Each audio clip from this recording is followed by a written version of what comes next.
Exercise 13.2 number 7 and 9 এই দুইটা math almost same, just the given values are different, তাই আমরা এই দুইটাকে অবশ্যই একসাথে করব। আচ্ছা, নাম্বার 7 দেখি কি বলছে।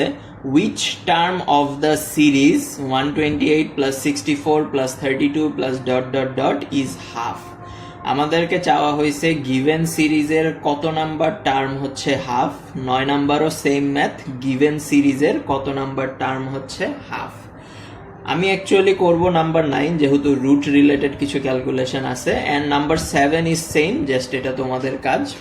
সো আমি যদি নাম্বার 9 সলভ করতে থাকি তাহলে অবশ্যই যেহেতু আমাদের সিরিজটা দেওয়া আছে তাহলে আমাদেরকে প্রথমে ওই 4টা লাইন অবশ্যই লিখতে হবে। কি লিখতে হবে?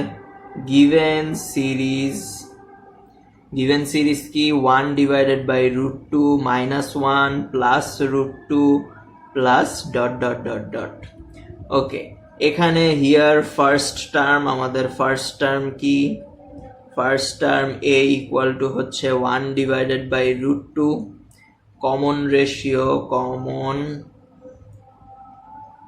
Common ratio r equal to কি হবে? Second term which is -1 divided by first term.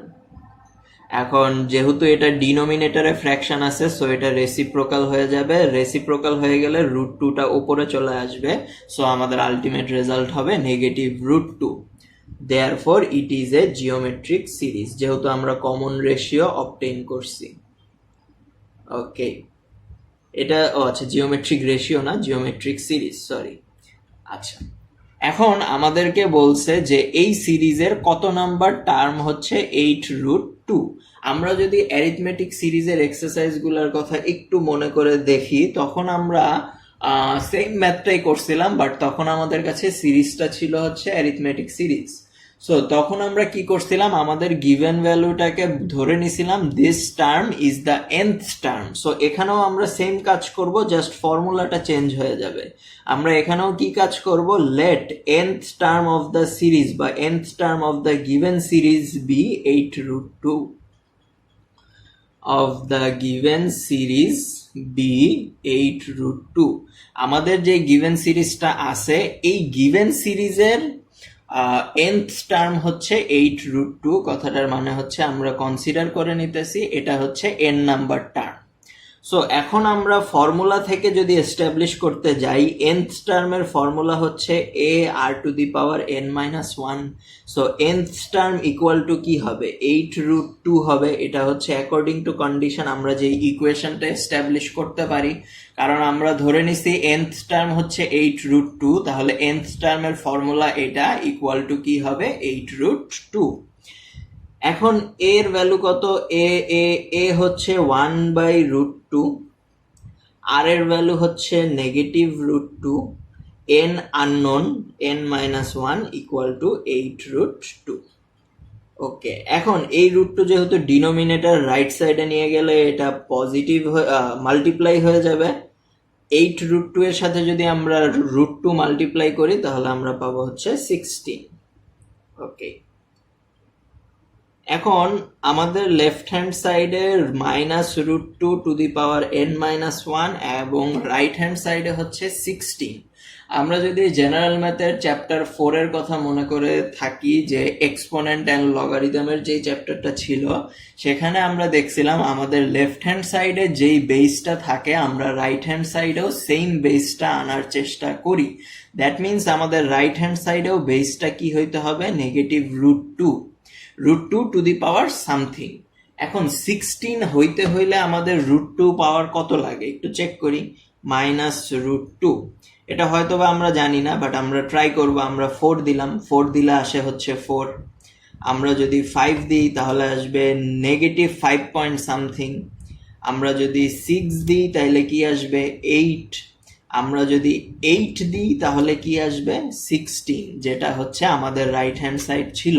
তাহলে আমরা 16কে কি লিখতে পারি? -√2 whole to the power 8।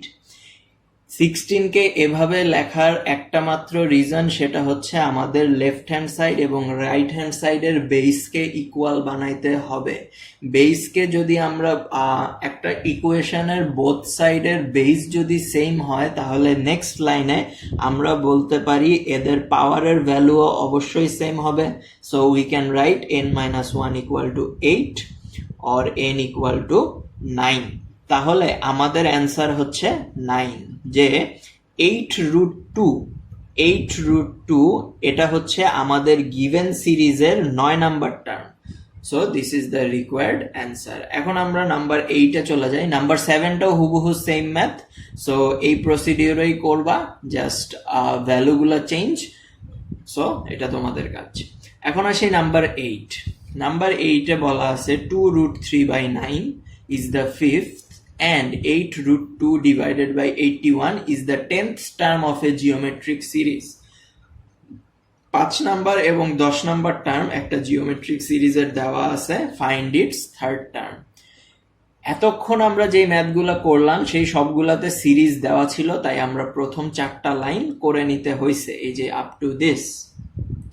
But এখানে যেহেতু আমাদের সিরিজটা বলে দেওয়া নাই, সো আমাদের যেটা করতে হবে, আমাদের কনসিডার করে নিতে হবে ফার্স্ট টার্ম আর কমন রেশিও কিছু একটা ভ্যারিয়েবল।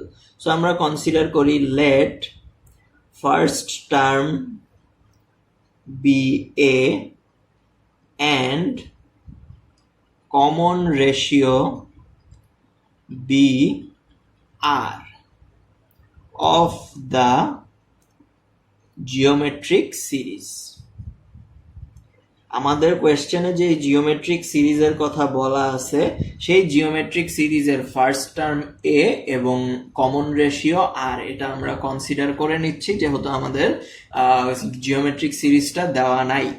এখন অ্যাকর্ডিং টু দ্য কন্ডিশন আমরা দুইটা ইকুয়েশন এস্টাবলিশ করতে পারবো, একটা হচ্ছে 5th টার্ম আর একটা হচ্ছে 10th টার্ম।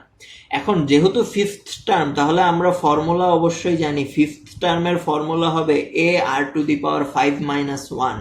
এটা ইকুয়াল টু কি হবে 2√3/9, অথবা এটাকে যদি আমরা আরেকটু লিখি a r⁴ ইকুয়াল টু 2√3/9, এটা আমরা ইকুয়েশন নাম্বার 1।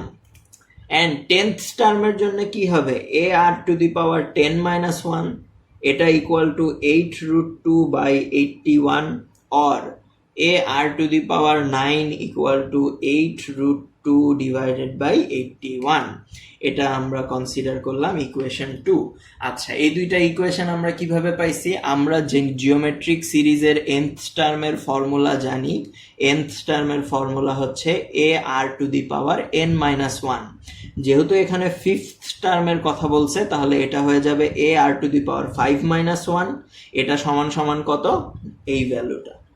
ওকে, আর এটা যেহেতু 10th টার্ম, তাই হয়ে গেছে a r⁻10-1 এবং এটার ভ্যালু কত? এইটা। ওকে, সো আমরা দুইটা ইকুয়েশন এস্টাবলিশ করতে পারছি। দুইটা ইকুয়েশন ভ্যারিয়েবল দুইটা, সো আমরা যদি এই দুইটা ইকুয়েশনকে সলভ করি, তাহলে আমরা দুইটা ভ্যারিয়েবলের ভ্যালু বের করতে পারবো। আচ্ছা, এখন যদি আমরা একটু খেয়াল করি, আমরা যদি ইকুয়েশন 2-কে ইকুয়েশন 1 দিয়ে ডিভাইড করি, তাহলে এ এ ক্যান্সেল আউট হয়ে যাবে, আমাদের ইকুয়েশনে থাকবে শুধু ভ্যারিয়েবল আর। সো ওই ইকুয়েশনটাকে সলভ করলে আমরা আর এর ভ্যালু পেয়ে যাব। সো আমাদের যেটা ফার্স্ট কাজ, সেটা হচ্ছে equation 2 divided by equation 1, that is a r⁹9 divided by a r⁴। এটা হচ্ছে left hand side, and right hand সাইডে কি 2√3/9 divided by 8√2/81। A a cancel out হয়ে যাবে, ওপরে আছে r⁹9, নিচে আছে r⁴। সো আমরা লিখতে পারি r⁹9-4। কেন লিখতে পারি? কারণ এটা আমরা এক্সারসাইজ অথবা চ্যাপ্টার 4-এ পড়ে আসছি, এক্সপোনেন্টের চ্যাপ্টারে। দুইটা জিনিসের বেস যদি সেম হয় এবং যদি তারা ডিভিশন ফর্মে থাকে, তাহলে তাদের পাওয়ার সাবট্রাকশন হয়। আর এই পুরো জিনিসটা আমি অ্যাকচুয়ালি হাতে ক্যালকুলেট করতে চাচ্ছি না, কারণ আমার জায়গার শর্টেজ। সো আমি যেটা করব, ডাইরেক্টলি ক্যালকুলেটরে করি। 2√3 ডিভাইডেড বাই 9 পুরাটা আবার ডিভাইডেড বাই আরেকটা fraction, that is 8√2 divided by 81। এটা আসবে হচ্ছে 9√6/8, 9√6 ডিভাইডেড বাই 8। ওকে, এখানে চলে আসবে কি r⁵ ইকুয়াল টু 9√6/8। এখন আমরা জানি আমরা পাওয়ারকে যদি এক সাইড থেকে আরেক সাইডে নিয়ে যাই তাহলে পাওয়ারের রেসিপ্রোকাল হয়ে যায়। যেমন এখানে পাওয়ার আছে হচ্ছে 5, সো এই 5টাকে যদি আমরা রাইট হ্যান্ড সাইডে নিয়ে যেতে চাই পাওয়ারটা হয়ে যাবে 1/5। কেন? জাস্ট রেসিপ্রোকাল হয়ে গেছে, 5 হয়ে গেছে 1/5। সো এটা হচ্ছে আমাদের অ্যান্সারের পাওয়ার 1/5। এটা আসছে হচ্ছে 1.22.47। আচ্ছা, এটা যেহেতু ডেসিমালে দেখাইতেছে, সো আমরা একটু হাতে ক্যালকুলেট করার চেষ্টা করি। হাতে ক্যালকুলেট কিভাবে করব? আচ্ছা, হাতে ক্যালকুলেট এভাবে করা যায়, অর r⁵ ইকুয়াল, আমাদের এখানে সামথিং টু দি পাওয়ার 5 আনতে হবে। যেহেতু আমাদের লেফট হ্যান্ড সাইডে পাওয়ার 5, সো আমরা রাইট হ্যান্ড সাইডেও পাওয়ার 5 আনার ট্রাই করব। আচ্ছা, √6 কে আমরা চাইলে √3 ইন্টু √2 লিখতে পারি। √6 কে আমরা চাইলে √3 ইন্টু √2 লিখতে পারি, আর নিচে থাকবে হচ্ছে 8। ওকে, r⁵ 9√3 এই জিনিসটাকে আমরা চাইলে √3⁵ লিখতে পারি। 15.58 আসছে, which is 9√3 এর ভ্যালু 15.58। সো আমরা 9√3 কে চাইলে √3⁵ লিখতে পারি, এবং 8 কে আমরা √2⁶ লিখতে পারি। এখানে আরেকটা √2 থাকবে। সো এই নিউমারেটরের √2 এবং ডিনোমিনেটর থেকে একটা √2 ক্যান্সেল আউট হয়ে যাবে, সো এটা থাকবে হচ্ছে এটা। So r⁵ equal to √3 divided by √2⁵, অথবা এখান থেকে আমরা বলতে পারি r equal to √3 divided by √2। So আমরা কি করলাম? আমরা ইকুয়েশন 1 and 2 থেকে আমাদের কমন রেশিও r এর ভ্যালু বের করতে পারছি। সো এখন আমাদের যেটা কাজ, এই r এর ভ্যালু যে কোনো একটা ইকুয়েশনে ইনপুট করে আমাদের কি করতে হবে? আমাদের a এর ভ্যালু বের করতে হবে। সো সেটা আমরা এখন করি। সো আমরা কি করব? r এর ভ্যালুটা ইকুয়েশন 1 অথবা 2 তে ইনপুট করব। সো আমরা যদি ইকুয়েশন 1 এ ইনপুট করি, ইকুয়েশন 1 এ যদি বসাই, তাহলে ইকুয়েশন 1 কি? a r⁴